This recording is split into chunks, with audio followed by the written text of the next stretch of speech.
I'm gonna get a little wild in this one, so strap yourself in for what Uncle Jared is gonna teach you. I recently signed up for the Apple credit card, and to my surprise, they told me that my credit score is 816. Mark my words, once it hits 850, I am using that sucker to pick up women. I can see it now. Oh my gosh, Jared, can you take me out on a date? You have an 850 credit score. I love that. Let's be honest, it's probably not gonna help my cause. But I was like, woo freaking who. I was actually pretty happy about that 816. No, it's not a perfect score. I know, make fun of me in the comments, but it is good enough to unlock some sweet life features that will make growing my net worth just a little bit easier and a whole heck of a lot cheaper. This got me thinking though about the things that I've done over the years to achieve that excellent credit score. Now, I want you to join this 800 club with me. So, in this video, I'm gonna give you the 5 habits that you need in your life to achieve and maintain an excellent credit score in 6 months or less. Just a heads up, if your current credit score is trash, like really bad, then it might take you a little bit longer to get in the 800s,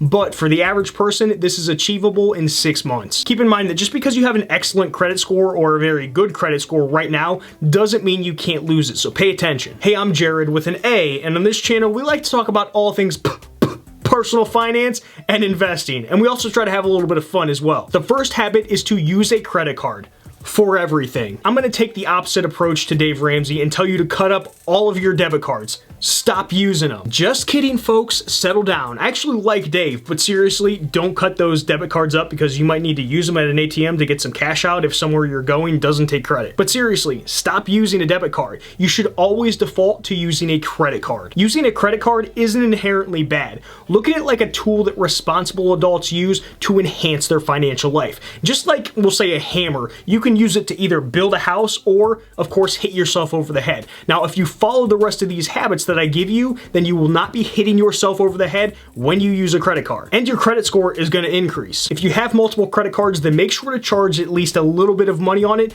every single month to keep the card active. Now, it can honestly be anything like $1, as low as $1. So go buy some vegetables, a head of lettuce, cucumbers, or anything like that will be good enough. Plus, you'll be eating a little bit healthier, which will probably help you live just a little bit longer so you can enjoy that excellent credit score for just a few more years. Quick pro tip, I've actually heard from multiple people how keeping every open credit card active every month is a little hack that you can use to quickly increase your credit score. I personally do this anyway, so I've never really measured it to see how quickly my score went up, but I just wanted to throw it out there for you just in case. If you haven't done it already, please Hulk smash that thumbs up button. The next good habit to get into for an excellent credit score is to be aware of your credit utilization. Your credit utilization is basically how much of your available credit you're actually using. If you have 2 credit cards that have limits of $5,000 each, then your total available credit is $10,000. If you charge $1,500 on one card and $1,500 on the other, then your credit utilization would be 30% because you've charged $3,000 of your total $10,000 limit. Now, this doesn't mean to carry this balance from month to month and pay the interest on it. That is not smart and doesn't increase your credit score at all. I know some people say it is, but it's not. But if you have that $10,000 limit and you currently have $3,000 charged, then I wouldn't charge any more money on your card until you've paid some of that off. I would say that a good credit utilization number to shoot for is about 20%. You'd be fine with 30%, but do not go over that 30%. Anything above that 30% I call the dream crushing zone. If you plan on applying for a mortgage soon, then you need to keep that down to 20% or even below. I would say a good sweet spot would be about 10%. When you use more than 30% of your total available credit, you become a riskier borrower in the eyes of the banks. You've got to remember that when you have a balance on your credit card, even if you have the money to pay for it, that is considered unsecured debt, which means it's debt that's not backed by any assets. Secured debt, though, is debt that's backed by collateral, like a loan on a car or a mortgage on a house.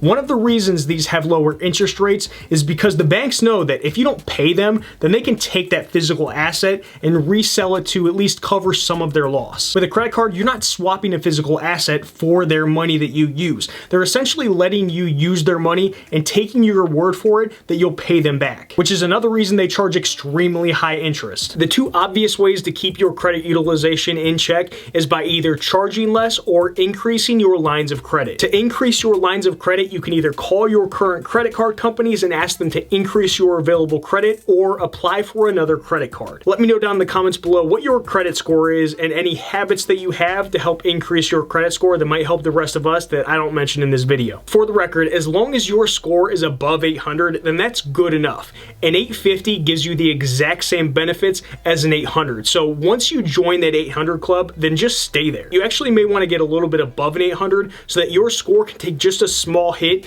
if you apply for different credit cards or a mortgage in the future. Don't be afraid of the credit score reduction from opening a new credit card. You'll be able to make up for that loss pretty quickly. Just don't go applying for new cards every single month. Another habit you need to get into is paying your bill on time in full. Now, we're all adults here, so there should be no excuse to miss a payment, especially if you use one of the habits that I'm going to mention in a minute. Set up auto payments or even set a reminder on your phone to log in and pay out the current balance twice a month. If you're that worried about your credit utilization getting too high when the credit card company reports your balance to the reporting agencies, then make it easier for yourself and just make 2 extra payments every single month instead of 1. Some people will claim they know this, but no one really knows when these banks report to reporting agencies, so you might be better off making multiple payments per month just to be safe. Keep in mind that those missed payments are like a big ugly tattoo that you get on your face. You'll end up looking like, I don't know, Post Malone by the end of the whole thing if you keep letting those suckers rack up. It turns that pretty little face of yours into a war zone and makes everyone feel bad for you. And no one wants to lend money to someone with a face tattoo, so don't get those bad marks on your report card. Even if you do make really good music, they don't care. If you want to be 100% sure that you can pay your full balance by the end of the month, then budget your money. I've been budgeting for at least 10 years, and I've never not paid my credit card balance in full at the end of every single month. It's literally a foolproof plan. You spend based on the budget you set up before the month, and you never overspend. I hear people whining all the time and saying, "Oh, but the average person spends more when they use a credit card." Wah. Well, being average sucks, and the average person is freaking broke. I strive to be better than average, and therefore, I don't spend more by using a credit card. The next and one of the most important habits that's played a huge role in getting my credit score in the 800s is paying off $82,000 in debt and staying out of bad debt. I specify bad debt because there is such a thing as good debt and bad debt. I know as much as some talking heads will want you to avoid all debt, it's not all bad. In my opinion, people telling you that are holding you back. They're treating you like children, like you can't be adults. Well, it's time to grow up and understand that there are 2 sides to this debt coin. Credit card debt, though, very bad. I would even say the worst. If you have credit card debt, student loans, car loans, or anything like that, then it's not going to do your credit score or your wealth any favors. You need to get rid of this as soon as freaking possible. And the only way to get extra money to put towards your debt is, of course, to work. If you have time after your full-time job, then go get a second job. If you still have time after that, then go get a third job. There is no such thing as free time for someone like that anymore. Pretend like your back is literally against the wall. Pretend like your life literally depends on getting your bad debt paid off as quickly as possible, because it does. I bet if I told you that someone close to you was going to disappear forever unless you paid off your bad debt within 2 years, then you would find a way to make more money and pay it off. You need to live like your back is against the wall. I worked 3 jobs, 7 days a week to get $82,000 paid off in 4 years. I would eat, sleep, and breathe making money. The worst is when I see people who have all this debt, no money, yet they still complain about being in debt. You have to be willing to work for that better credit score if you have mounds of debt. You can't pretend like you don't have time either, because most people do. You have to quit complaining and just get to work. Quick break for another dumb thing I hear people say when it comes to credit cards.